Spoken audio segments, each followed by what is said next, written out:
California's been trying to build a bullet train for years, but so far, there's still no high-speed rail slicing through its cities. Instead, we've got endless traffic, crowded highways, and air pollution from gas-guzzling cars and diesel trains. And now, Donald Trump just weighed in, again. What he said about California's high-speed rail project might just shake things up or shut things down. Let's dive into what it means in today's episode of Great Trainspeed.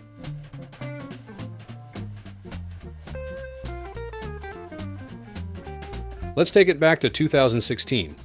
At the time, Donald Trump wasn't just campaigning for the presidency, he was also making some pretty loud statements about how outdated America's infrastructure had become. High-speed rail was one of the things he kept bringing up. On the trail, he'd often compare U.S. trains to China's 300-mile-per-hour bullet trains, calling the gap embarrassing and saying it was time for a serious upgrade. In his book, Crippled America, Trump pitched infrastructure as both a big problem and a big opportunity. He saw it as a way to create jobs, fix up transportation, and make investments that would eventually pay off. The message wasn't totally new. Democrats like Obama had pushed high-speed rail too, but Trump gave it a fresh spin and made it part of his Make America Great Again platform. Fast forward to 2025, and that message is still showing up on the campaign trail. At one of his recent stops, Trump's newly named Transportation Secretary expected to take a hard look at how Biden-era funds are being spent. Bright line is on time and on budget. Those words coming straight from President Trump's recently appointed Transportation Secretary. Called out Brightline as a model for what works. Brightline is on time and on budget, Trump said, giving credit to a rail project that's delivering results, even if it didn't start under his administration. But California? That's a whole different story. Trump didn't hold back in later comments either. During a policy talk in D.C., he said, "It should have never been built because airplanes do it better, and you could drive it."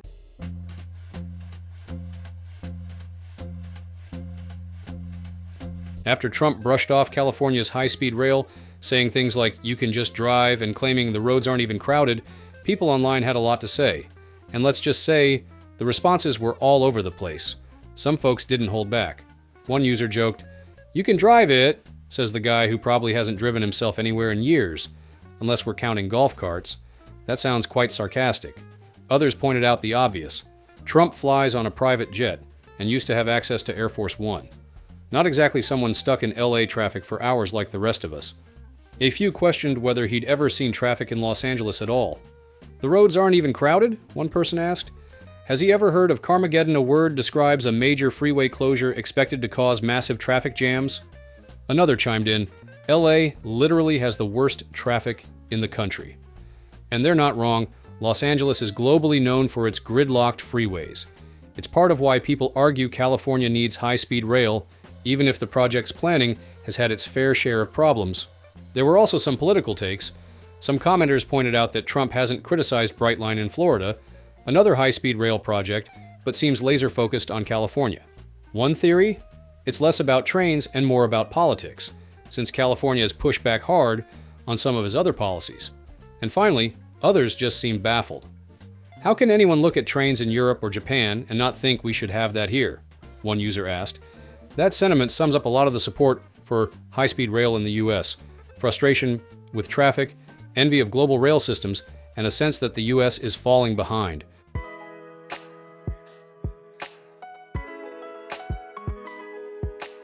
Once Trump got into office, Trump's team took a much tougher stance on California's high-speed rail.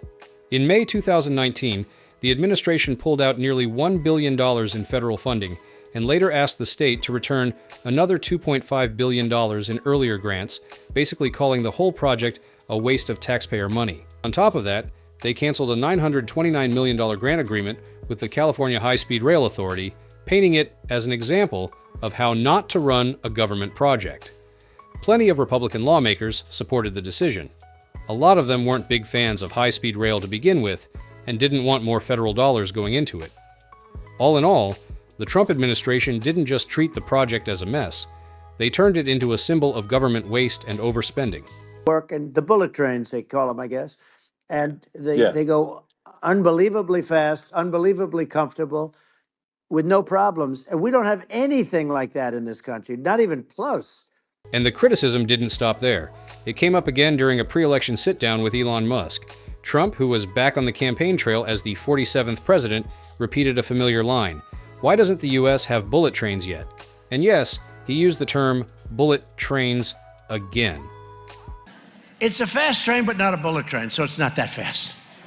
He said he couldn't believe the U.S. still didn't have anything close to Japan's Shinkansen or the high-speed trains in Europe and China. Back then, he made a big deal about fixing infrastructure and building high-speed rail, saying it would create jobs and grow the economy.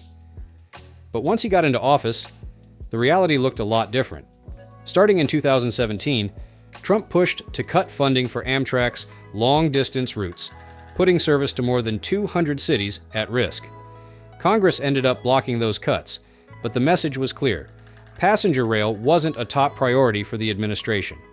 At the core, it showed the administration just wasn't sold on high-speed rail. The thinking seemed to be, we've already got planes and highways, why do we need trains? What made it even more confusing was that Trump regularly praised the bullet trains in places like Japan and China. But here at home, his policies mostly worked against expanding anything like that. It became a pattern. Talk up the idea, then slash the funding, or throw in new roadblocks. Eventually, California's project turned into a political punching bag. But even with the bullet train, Trump and his administration go against his word once more. Instead of resolving the outstanding opinions, Trump continues to show a lack of support for train projects. The Trump administration made another move in April 2025, this time targeting Texas. By July, they canceled a $63.9 million federal planning grant for the Texas Central Bullet Train project, which aimed to connect Dallas and Houston with a privately funded bullet train.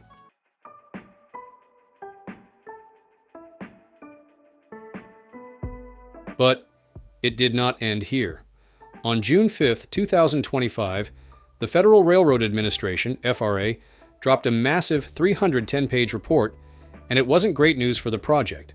The FRA said the California High-Speed Rail Authority had failed to meet key funding requirements. They called out missed deadlines, shaky financial planning, and no solid timeline for finishing the Central Valley segment by 2033.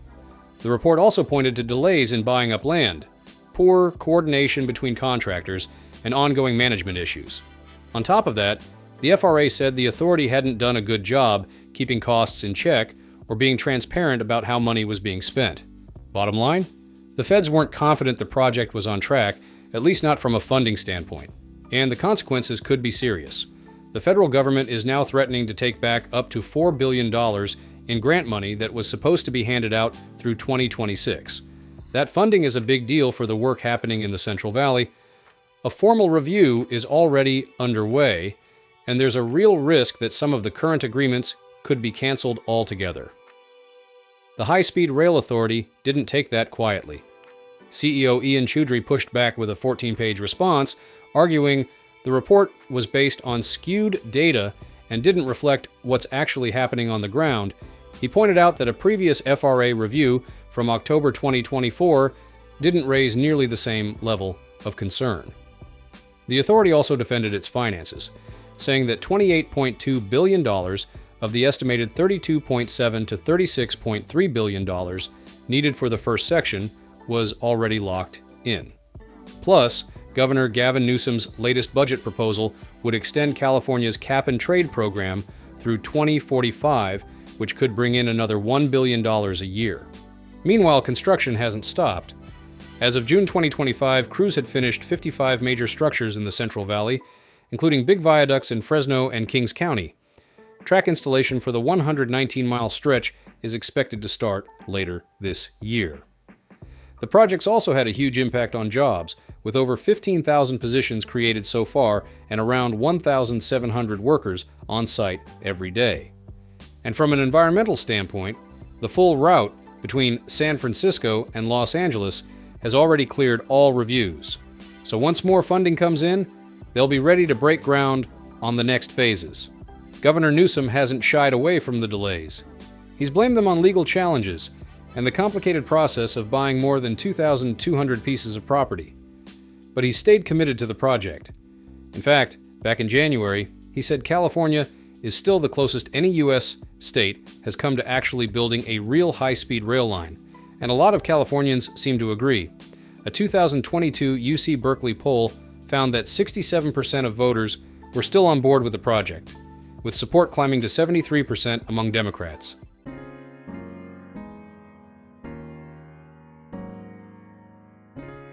In an effort to regain momentum, California's high-speed rail authority recently rolled out a revised strategy aimed at rescuing the long-delayed project.